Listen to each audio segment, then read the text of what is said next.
दिसंबर में उत्तर प्रदेश में अचानक कारोबारी माहौल गर्मा गया।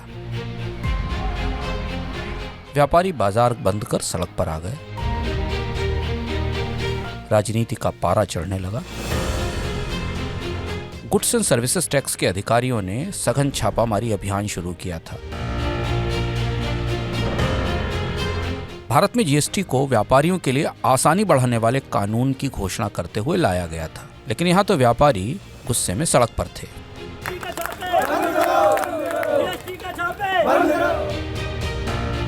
सियासत को राजनीतिक नुकसान के बुरे बुरे ख्वाब आने लगे। लखनऊ और दिल्ली के बीच फोन बजे। प्रदेश सरकार ने दखल दिया। छापे रोक दिए गए तो व्यापारियों के गुस्से पर पानी पड़ा। केंद्र सरकार को भी कानून के कांटे हटाने पड़े। मानना पड़ा कि जीएसटी के तहत सख्ती पर सजा कम से कम की जाए। यानी भारत का सबसे नया और सबसे बड़ा कर सुधार भी अंततः दर्दनाक ही साबित हुआ। टैक्स की दुनिया है ही इतनी अभिशप्त। या भारत हो या यूरोप, सरकारों का यह चाबुक खाली उतार देता है। हो भी क्यों ना, टैक्स की शुरुआत का इतिहास ही युद्धों और लूट से बना है। अब बजट की उल्टी गिनती शुरू हो चुकी है, तो पलटते हैं टैक्स इतिहास के कुछ अनजाने पन्ने। खनक उठते हैं किस्सों के या कि टैक्सों के सिक्के।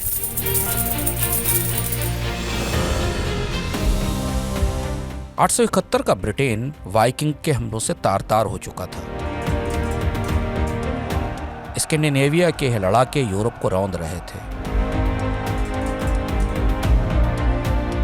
निर्ममता में इनका कोई सानी नहीं था। लूट, हत्या, बलात्कार और जघन्यताओं की सभी सीमाएं पार कर देते थे वाइकिंग।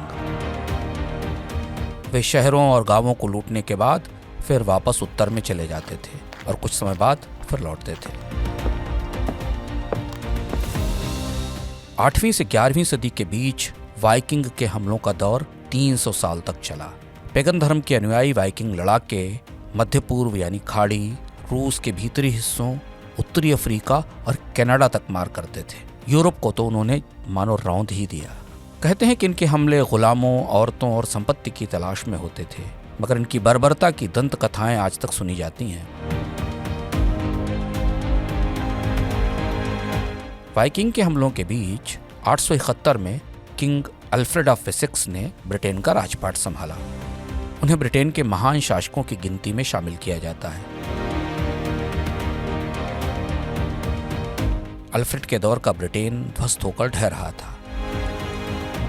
वजह थी वाइकिंग के बार बार होने वाले हमले और लूटपाट।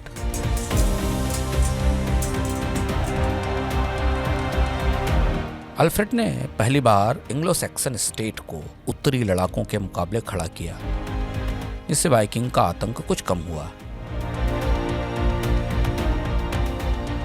लेकिन किसे अंदाज था कि वाइकिंग का आतंक राजाओं और सरकारों के लिए टैक्स लगाने का रास्ता खोल देगा। ये किस्सा है किंग अल्फ्रेड के बेटे एथेरॉल्ड का। 978 ईस्वी में एथेरॉल्ड ने सिंहासन संभाला। इतिहास उन्हें किंग एथेरॉल्ड द अनरेडी के नाम से जानता है। वह यूरोप पर वाइकिंग के हमले का दूसरा सबसे भयानक दौर था। वाइकिंग्स की ग्रेट हीदन आर्मी ने ब्रिटेन के बड़े हिस्से पर कब्जा कर लिया था।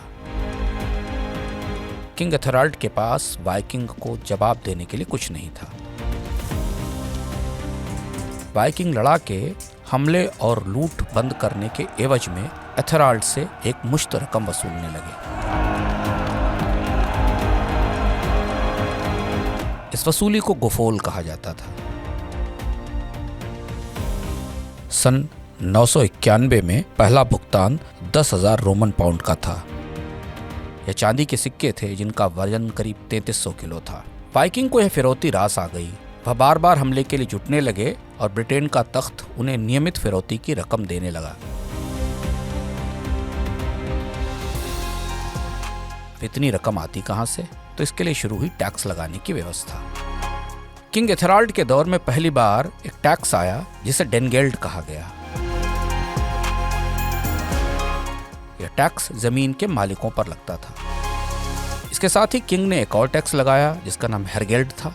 यह टैक्स वाइकिंग से मुकाबले के लिए नौसेना बनाने के मकसद से लगाया गया था। हाउस ऑफ एसेक्स के आखिरी सम्राट एडवर्ड द कन्फेसर ने 1056 में हेरगेल्ड टैक्स को तो खत्म कर दिया, मगर जमीन वाले टैक्स यानी डेनगेल्ड की वसूली लंबे समय तक जारी रही।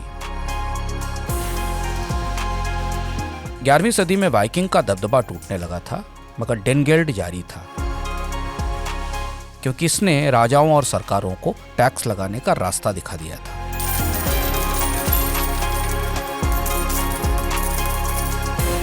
(1066) में किंग विलियम ने टैक्स की व्यवस्था को और मजबूत कर दिया। किंग विलियम ने विश्व के इतिहास की पहली आर्थिक जनगणना कराई। उन्होंने जमीन, जायदाद और संपत्तियों का सर्वे कराया। यह सर्वे पूरी तरह से टैक्स लगाने के मकसद से किया गया था।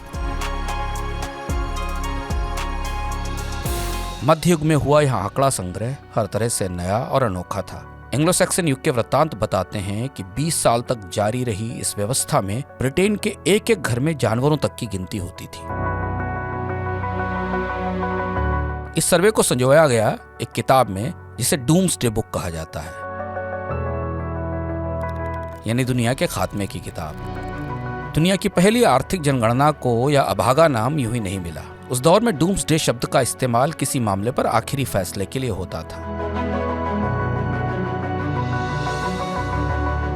ब्रिटेन की डूम्सडे बुक बताती है कि किस तरह अलग अलग तरह की जमीनों को वर्गों में बांटकर उन पर टैक्स लगाया जाता था। यह आंकड़ा संग्रह औद्योगिक क्रांति से पूर्व ब्रिटेन का सबसे महत्वपूर्ण दस्तावेज है, और यदि इसमें एक बार किसी का नाम दर्ज हो जाता था तो उसे टैक्स चुकाना ही होता था।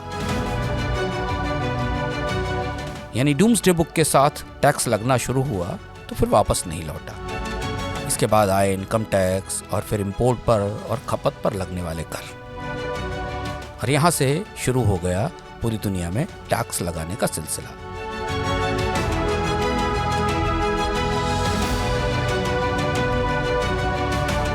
यह था किस्सों का सिक्का। आप बने रहिए मनी 9 के साथ।